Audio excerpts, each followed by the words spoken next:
అన్నమయ్య జిల్లా రాయచోటి కమ్యూనిటీ పోలీసింగ్ను పటిష్టపరిచి ప్రజల సహకారంతో శాంతి భద్రతలను స్థిరపరచడం జరిగింది. మహిళా పోలీసులతో తరచూ అవగాహన సదస్సులు నిర్వహించి మహిళలు మరియు విద్యార్థులను చట్టపరంగా చైతన్యపరిచారు. సైబర్ క్రైమ్పై అవగాహన సదస్సులు నిరంతరం నిర్వహిస్తున్నారు.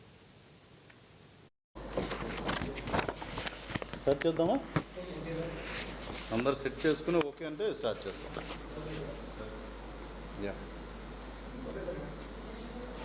మనం 2024 పీస్ఫుల్గా ఎండ్ చేసుకుంటూ 25లోకి అడుగు పెడుతున్న సందర్భంగా ఎవ్రీ ఇయర్ మనం యాన్యువల్ ప్రెస్ మీట్ ఒకటి కండక్ట్ చేస్తుంటాం రిగార్డింగ్ ద క్రైమ్ స్టాటిస్టిక్స్.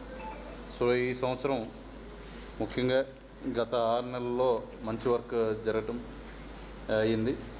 మనం చూసుకుంటే జిల్లాలో కమ్యూనిటీ పోలీసింగ్ను ప్రతిష్టపరిచి ప్రజల సహకారంతో శాంతి భద్రతలను స్థిరపరచడం అయింది.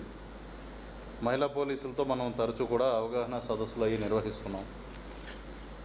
ఆంధ్రప్రదేశ్ రాష్ట్ర ఎన్నికలను జిల్లాలో ఎంతో శాంతియుతంగా నిర్వహించి ఎటువంటి అల్లర్లు కానీ ఆస్తి నష్టం అది జరగకుండా సక్సెస్